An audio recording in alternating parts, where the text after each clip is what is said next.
A pensar más con Rosa María Palacios. Ahora, en el caso de Keiko Fujimori, ustedes ya tienen jurisprudencia fijada sobre la prisión preventiva. Y elevaron el estándar, y hicieron bien, porque efectivamente la prisión preventiva no puede andar dispensándose pues como, ¿no? Como si fuera algo muy, un acto irrelevante pues de la administración de justicia, porque finalmente privar a una persona de su libertad.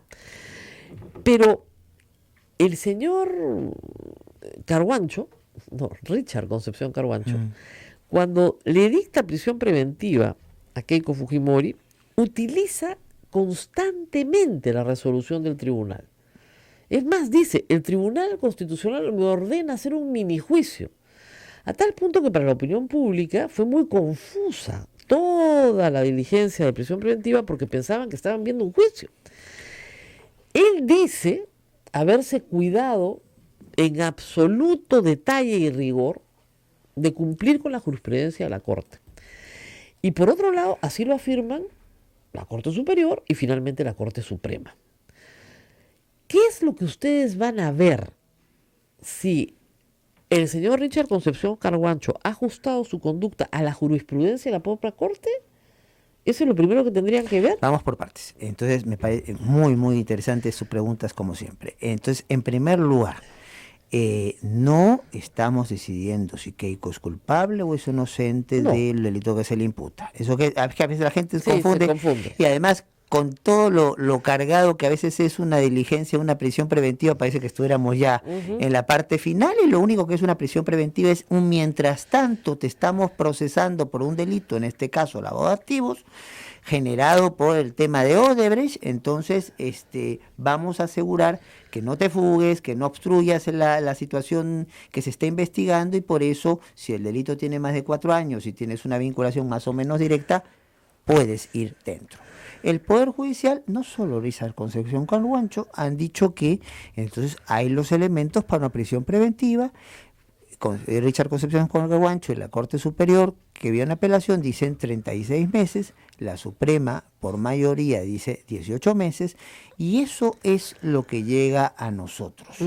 Ojo, llega a nosotros cuando al mismo tiempo se estaba discutiendo el tema penal en la Corte Suprema y el tema en el Poder Judicial. Y ahí hay una diferencia, porque los criterios que se plantean en el caso Humala Heredia son importantes, pero los criterios se analizan caso a caso. Y claro, hay que tener presente, Rosa María, queridos amigos, que el caso Humala Heredia y el caso Keiko Fujimori no son iguales. No, tiene particularidades diferentes. Sin duda. Eso es clarísimo. Miren, tan particulares serán que en el caso de los Humala, la Corte Suprema ni siquiera aceptó ver la casación. Así es. Pasó de frente al TC. Pero en el caso de Keiko Fujimori sí aceptó verla. Y el tema central en las 3 instancias, pero sobre todo la superior, que confirma la Suprema, es el asunto de la obstrucción de la justicia. Así es. Como elemento central.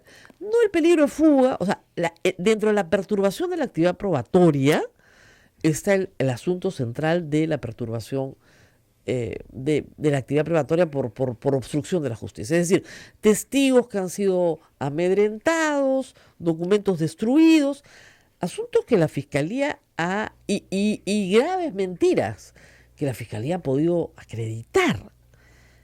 ¿Eso es lo que ustedes van a fijar o van a revisar elemento por elemento?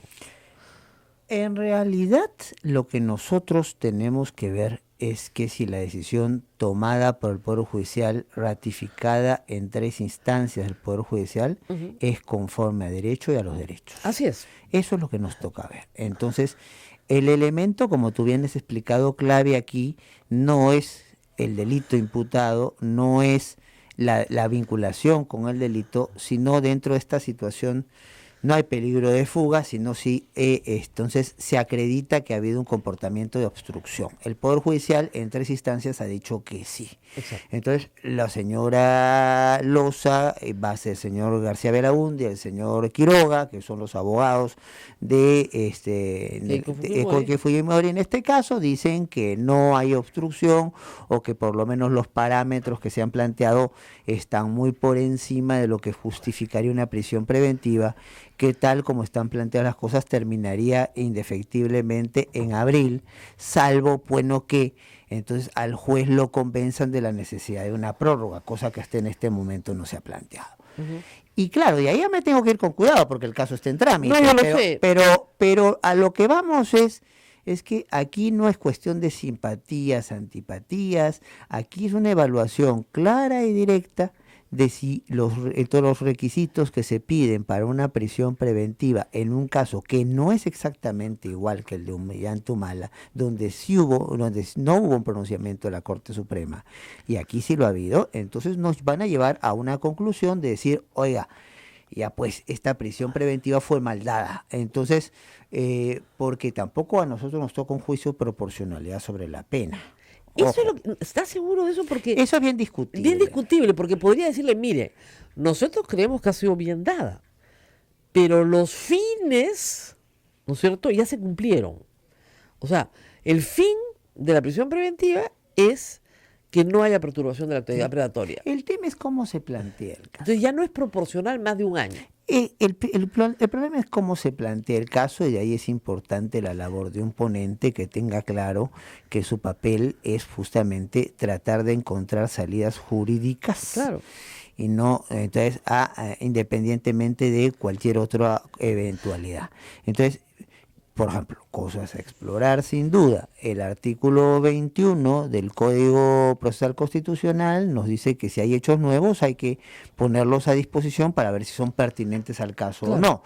Entonces, en ese sentido, todos los discursos donde incluso algún despistado miembro de la Comisión Permanente decía agente político, no señor, estoy cumpliendo mi código. El código me dice que si hay una declaración donde la discusión es obstrucción a la justicia, entonces de la señora que está siendo procesada, yo no sé necesariamente lo voy a incluir en el proceso, pero por lo menos tengo que mirarlo y pedir que se mire para que se incluya, ¿no? Ahora, entonces, partiríamos además de una ficción, ¿no? Que es la ficción que hacen los Estados Unidos con los jurados enclaustrados.